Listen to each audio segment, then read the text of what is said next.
తిక్క తిక్క వేషాలు వేసే వాళ్ళకి సోగ్గాడే చిన్న ఆయన, కానీ ఈ జనరేషన్కి మాత్రం సార్ మీరు కిష్టయ్య అంతే. సార్ మైక్లో చెప్పండి సార్. Nice dress.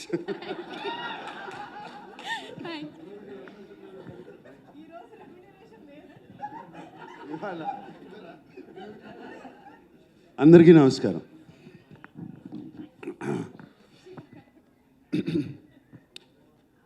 ఇప్పుడే అషికతో అంటా ఉన్నాను, ఇంకా thanks thanks thanks thanks thanks అయిపోయినాయి. ఎవరికి థ్యాంక్స్ చెప్పాలి, ఎలా చెప్పాలి? ఫస్ట్ ముందుగా చెప్పాల్సింది నేను థ్యాంక్స్ అన్కండిషనల్ లవ్ ఇచ్చిన అక్కినేని ఫ్యాన్స్కి,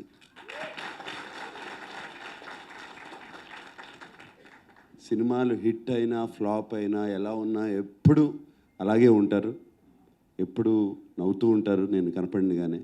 ఆ నవ్వే నాకు చాలా ధైర్యం. అలాగే తెలుగు ప్రేక్షకులకి, అలాగే సంక్రాంతి పండగకి.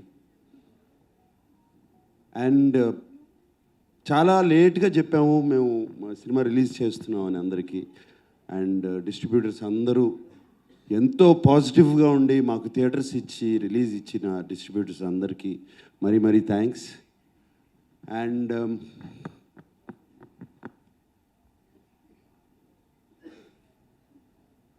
థ్యాంక్స్ కన్నా ఐఎమ్ ఫీలింగ్ మా యూనిట్ గురించి చెప్పాలంటే థ్యాంక్స్ అని కాదు, ప్రతి క్షణము మిస్ అవుతున్నాను మిమ్మల్ని.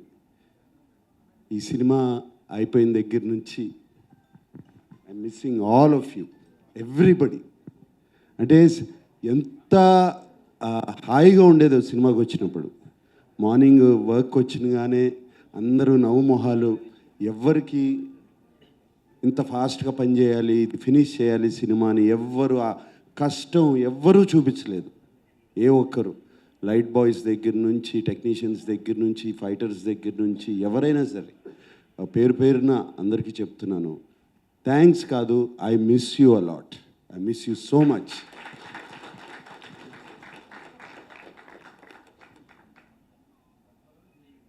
సినిమా అయిపోయి ఆల్మోస్ట్ జనవరి 3rd 4th వరకు ఫినిష్ చేసాము.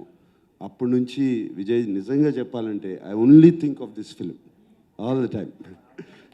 God bless all of you, thank you for this wonderful feeling. And September 20న మొదలుపెట్టాం కదా షూటింగు. నాన్నగారి బర్త్డే అని చెప్పి ఆ రోజున మొదలుపెట్టాము. ఆ స్టాచ్యూ ఆ రోజున మేము స్టాచ్యూ ఆవిష్కరించాము. ఆ రోజున స్టాచ్యూ జరిగింది. స్టాచ్యూ అయిపోయినగానే బయలుదేరుతుంటే ఫస్ట్ ఎవరికి తెలియదు, ఫ్యామిలీ ఎవరికి తెలియదు ఇలా సినిమా ఓపెనింగ్ జరుగుతుందని. బయలుదేరుతుంటే అమలు అడిగింది, ఎక్కడికి వెళ్తున్నావు త్వరగా, ఇంత ఫాస్ట్గా ఏంటి త్వరగా, ఇప్పుడు అవుతుంది కదా ఉండొచ్చు కదా అని. సినిమా స్టార్ట్ చేయాలని బయలుదేరుతున్నాను అన్నాను. అవును ఇప్పుడు సాయంత్రం వెళ్ళొచ్చు కదా, లేదు సంక్రాంతికి రిలీజ్ చేయాలి అని అన్నగానే అందరూ బెత్తరమొహాలు వేసుకుని చూశారు నన్ను. నేను పిచ్చెక్కింది ఇతనికి, సంక్రాంతికి రిలీజ్ చేయాలని పిల్లలతో సహా అందరూ అన్నారు. అలాగే ఎవరితో మాట్లాడినా సినిమా మొదలుపెట్టిన తర్వాత ఎవరితో అన్నా కూడా ఏదో అంటున్నాడు, సినిమా రిలీజ్ చేస్తారు, సినిమా సంక్రాంతికి చేస్తాను అంటున్నాడు, కానీ ఎవరి మొహాల్లో నమ్మకాలు లేవు బయట. నా టీం మొహాల్లో మాత్రం ఆ నమ్మకం ఉంది.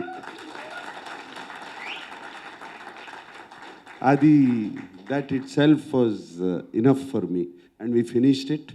So I miss you and I thank you. And Keeravani గారు, మీరు వన్ ఆఫ్ ద రీజన్స్ మేము టైంలో ఫినిష్ చేయటానికి.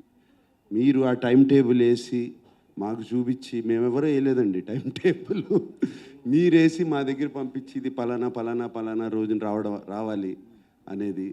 అండ్ మీరు ఆ టైం టేబుల్ వేసి మమ్మల్ని ఆల్రెడీ సాంగ్స్ ఫినిష్ చేసి, మీరు ఏంటి ఎవరో కదలరేంటి, నాకేం మూమెంట్ కనబట్టలేదని మీరు నాకు ఒకసారి ఫోన్ చేశారు. అండ్ థ్యాంక్ యూ అండి ఆ పుష్కి. I don't want thank you for your music. ఇప్పటికీ ఎన్నోసార్లు చెప్పాలి థ్యాంక్స్, ఎప్పటి నుంచి చెప్పుకోవాలి మీకు ఆ థ్యాంక్స్. సో అలాగే చంద్రబోస్ గారు, మీరు కూడా ఏమైనా చిన్న చిన్న చేంజెస్ అన్నా కూడా టక్మని చేసి ఇచ్చారు. అండ్ ఎంత చక్కటి పాటలు రాశారండి. ఫస్ట్ సాంగ్ ఎత్తుకెళ్ళిపోవాలి అనిపించి, అదే కదండి ఫస్ట్ సాంగ్. దాంతోనే ఒక పాజిటివ్ నోట్ వచ్చేసిందండి సినిమాకి. అండ్ రిలీజ్ చేసిన కానీ and each and everybody. And I don't want to ఇప్పుడు బిన్నీలాగా చెప్పాలంటే ఇక వరుస చాలా టైం పడుతుంది. సో అండ్ చాలా పాజిటివ్గా మా గురించి రాసిన మీడియా మిత్రులందరికీ మరీ థ్యాంక్స్ చెప్పుకుంటున్నాను. And see you next Sankranti. Thank you.